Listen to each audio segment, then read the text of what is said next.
exagères. On passe du temps quand même chez vous. Regarde, jeudi passé, on a soupé chez vous. Attends, on a passé 1 heure chez nous. Ensuite, on est retourné souper chez vous parce que j'avais pas de noix que mam. Et pas de wok. Benoît, regarde, peux-tu détacher Laurence, s'il te plaît, parce qu'il faut vraiment que j'aille aux toilettes. Merci.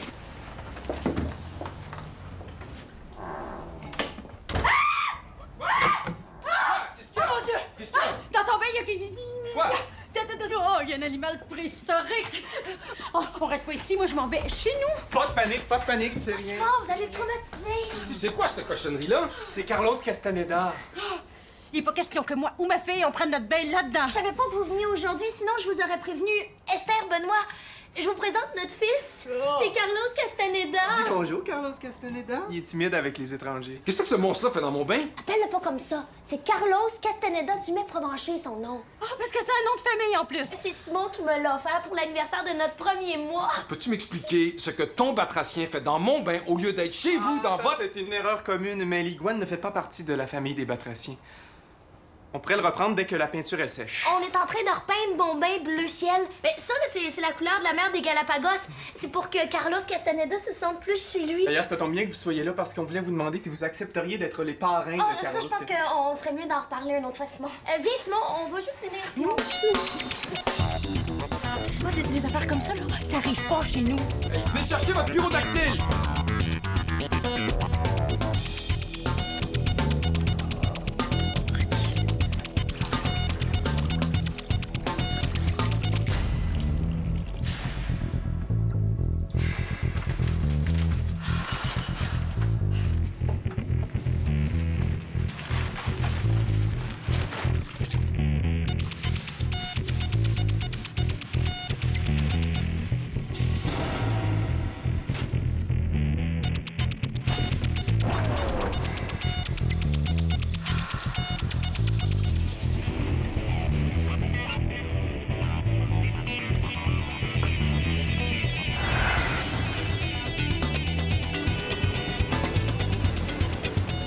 Oui, cette photo-là est intéressante, mais celle-ci, tu vois, je trouve que son regard accroche vraiment l'œil.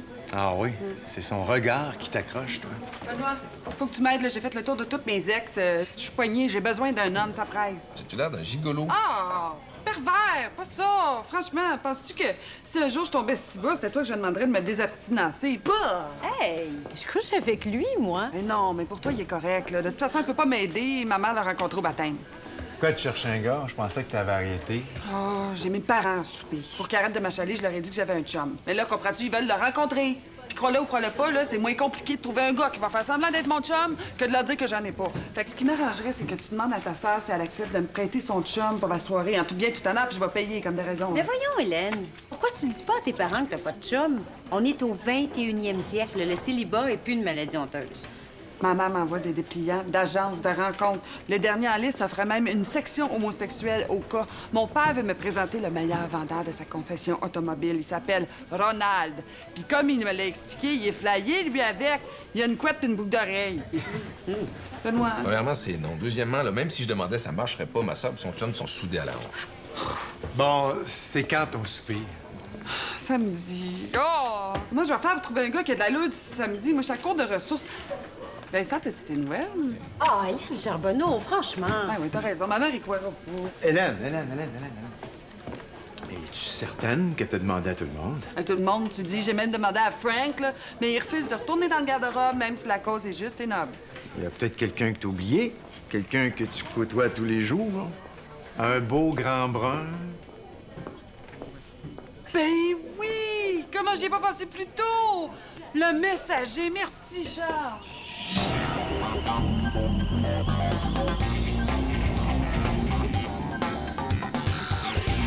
Il peut pas. Il s'en va voir Jackass avec ses chums. Là, lui, ses oreilles décollées, son acné, puis ses collants fluo pensent que je me consomme pour lui. Merci beaucoup, Charles.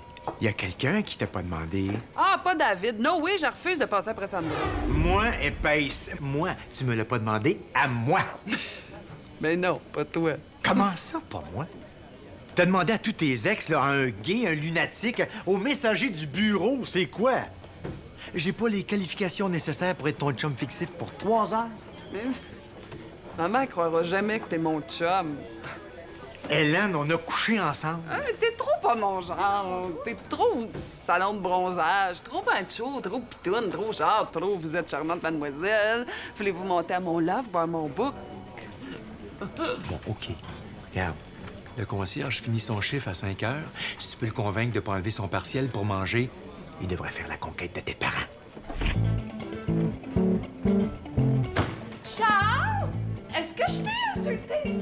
Parce que, tu sais, quand je dis macho pitoune bronzage, là, c'est dans le bon sens du terme, là.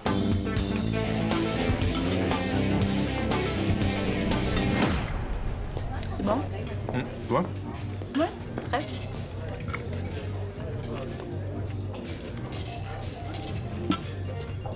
Le goût de la coriandre, là, c'est frais. La coriandre, c'est l'herbe ici, là, qui semble... Je sais, j'ai remarqué. Ah. Qu'est-ce que t'as cet après-midi?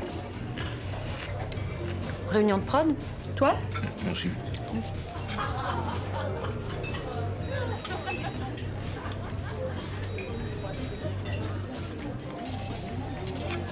C'est le fun d'être ensemble, hein? Comme ça, pas besoin de parler. Manges-tu tes frites? Non.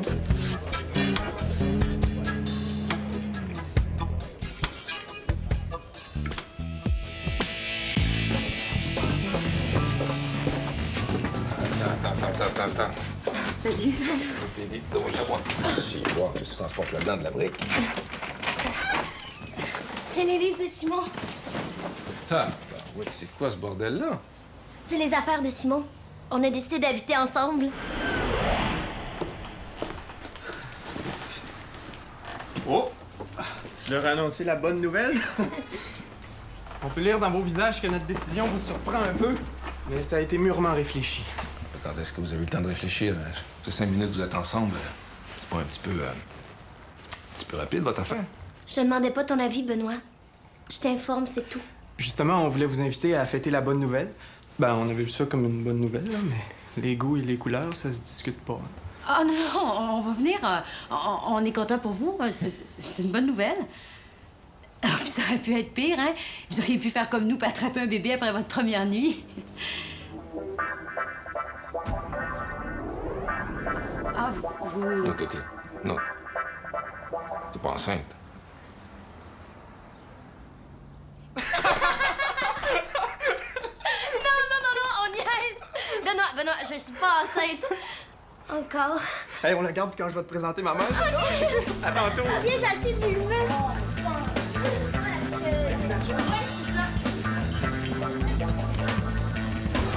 Parle pas trop de ce que tu fais. Essaye de rester vague, OK?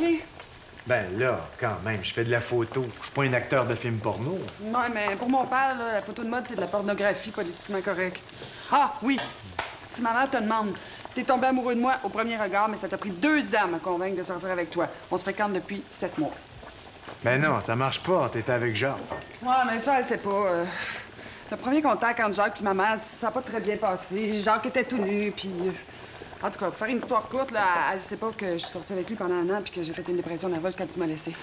Ah oui, pendant que je pense, pour le temps des fêtes, on est tous les 2 à la Martinique avec un couple d'amis. Tu m'as pas dit que tu restais à Montréal parce que t'avais pas une salle. Ouais, mais ça, elle sait pas non plus, là. Ah, et puis tu peux me dire merci, ça va t'éviter de passer Noël chez nous. T'as pas de très bons rapports avec tes parents, à ce que je vois, hein?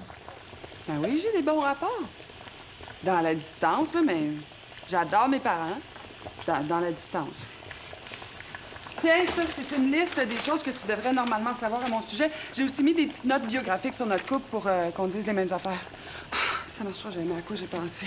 Hélène, j'ai déjà eu 3 maîtresses en même temps que ma femme, mais aucune n'a jamais rien su de l'existence de l'autre. Hein?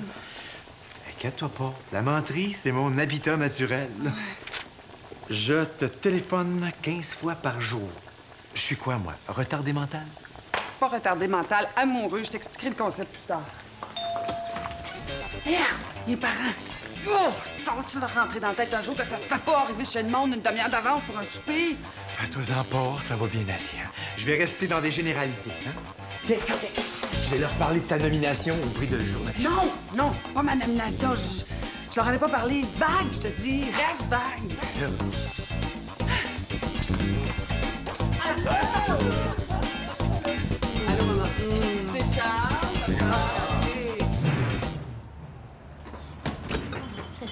Bon, ben. À votre À gaffe. votre vie commune. La vie avec Clara n'est jamais commune.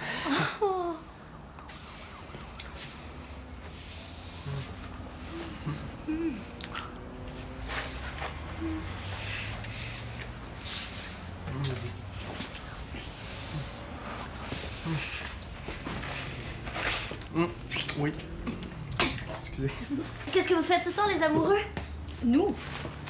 Ah, ben, on va écouter la télé, je pense, hein? Ton frère a enregistré un reportage sur l'athlétisme pendant le 3e Reich. Vouliez-vous rester à souper avec nous? Oh non, non, nous, on va necker sur le Mont-Royal.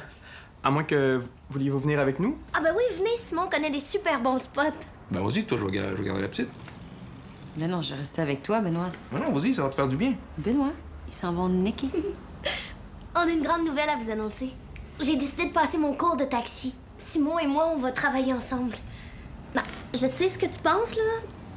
Mais Benoît, le taxi, là, c'est ça, ma vocation. Ça rejoint tout ce que j'aime. Le monde, l'inattendu, les voyages... et Simon. Mais c'est pas du taxi conventionnel parce que Simon a vraiment une vision humaniste du taxi. OK, parce que ça existe, ça, une vision humaniste du taxi. Pour moi, le taxi, c'est comme un laboratoire humain. Prends hier, par exemple, on a embarqué un client qui s'en allait subir sa première chimiothérapie. Il était terrifié. Clara est allée s'asseoir derrière avec lui. Elle lui a tenu la main. J'ai mis du blues au coton, puis on a chanté toutes les trois comme des malades jusqu'à l'hôpital. Quand il est sorti du taxi, il nous a pris dans ses bras, puis il a dit « Merci ». Ouais, je comprends que vous vous aimez, mais vous pouvez passer 2 minutes sans respirer le même pied cube d'air. Esther et toi, vous êtes ensemble puis vous travaillez ensemble. Vous êtes notre modèle. Hein? Nous aussi, on veut un amour fusionnel. Oh boy. Esther, aide-moi. Ah, je suis obligée d'être du côté de Benoît, Clara. Non, mais pensez-y, là. Hein? Vous allez vous lever ensemble, vous doucher ensemble, travailler ensemble, prendre le même ascenseur pour assister aux mêmes réunions, rencontrer les mêmes clients, rentrer à la maison ensemble, souper Je pense ensemble. pas compter ta journée à ta blonde quand tu rentres chez vous le soir parce qu'elle le connaît par cœur, ta journée. Elle était là, puis elle est encore là quand tu lis ta presse, puis quand tu rentres dans ton char, puis toutes les petites affaires que tu trouvais cute au début, ben, attends de les avoir en face 24 heures sur 24.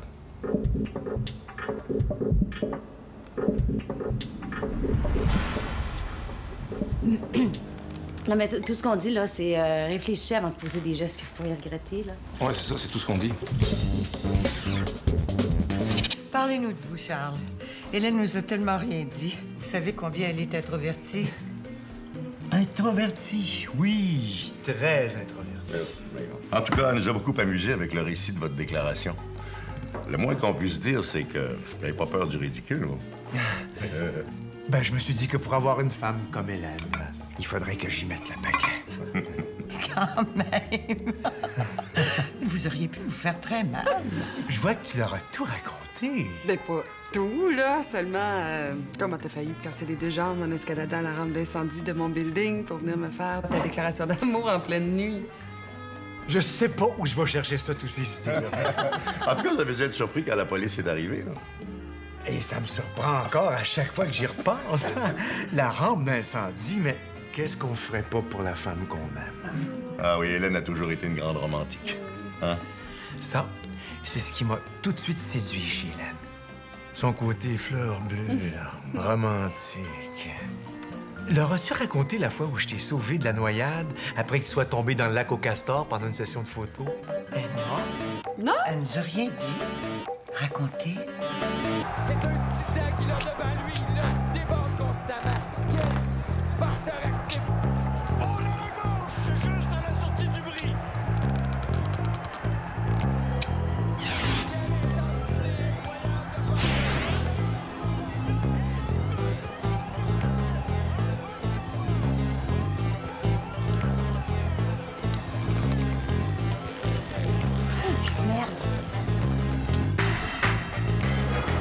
Je l'ai dit et redit à ma fille, lâche un peu ton bénévolat, pense à toi des fois, mais Hélène est comme ça, hein, toujours fait passer les autres en premier. Oh, papa, Ah oui. C'est tellement vrai, là. C'est la première chose que j'ai aimée chez votre fille. Sa façon de se donner, là, tout entière. Au premier venu, elle voit quelqu'un en manque et est prête à lui donner la chemise qu'elle a sur le dos. Moi, je suis content que ma fille ait trouvé un homme qui est capable de lui laisser le temps de s'ouvrir. Non, mais c'est vrai, elle a toujours été tellement timide. Timide? La légendaire timidité d'Hélène. Mais tout le monde s'amuse sur son compte au bureau. Bon, papa, maman, un Jessie? Oui.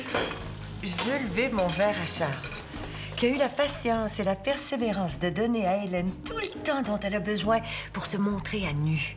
Hélène est un ange de pureté. Alors, qu'est-ce que je vous sers? Moi, je dirais pas non à un petit cognac. Un amaretto avec un petit glaçon? Un amaretto.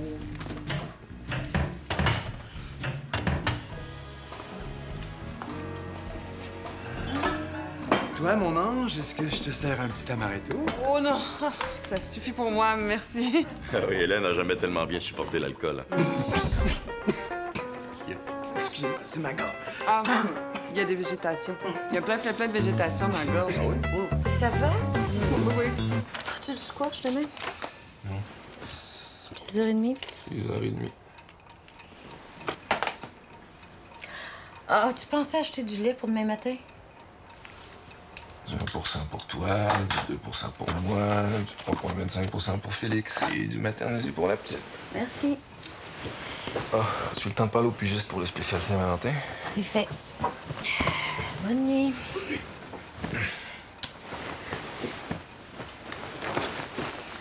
Ah, j'ai retrouvé ton cadenas. Il était sur la bibliothèque. Merci.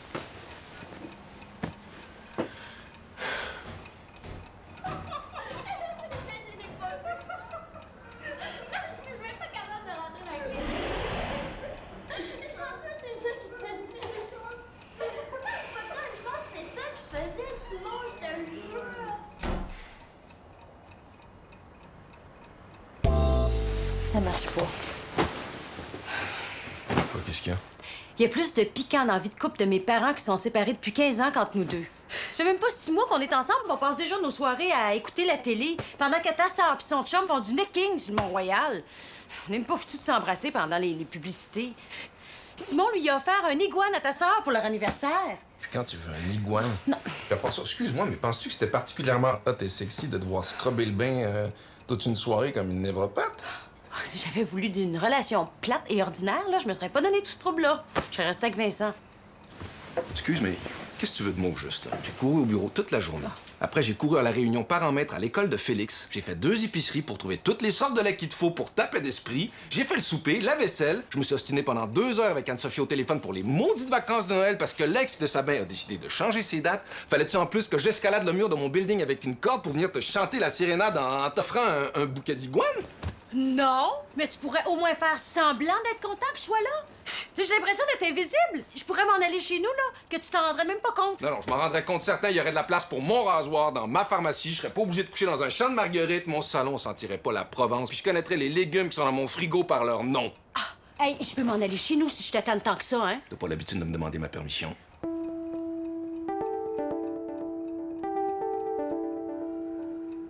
T'as-tu le goût tant que moi? Plus. Faut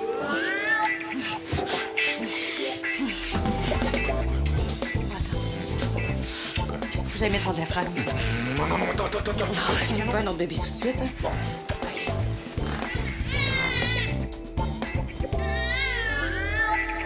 Non, vas-y. Je m'en occupe, je l'endors, je te rejoins dans 2 minutes. OK?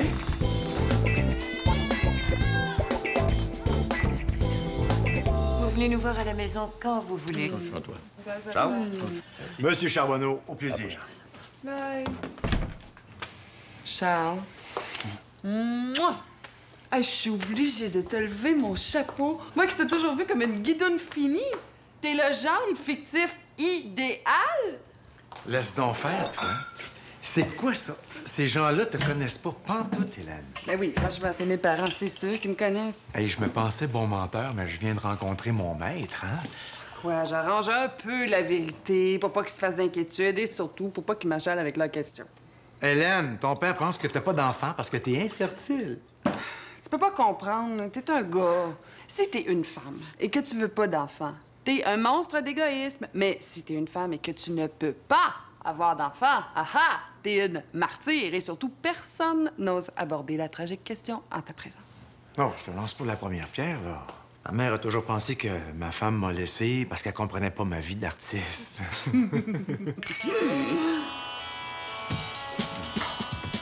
viens de m'acheter des mois de sainteté parentale. Je sais pas comment te dire merci.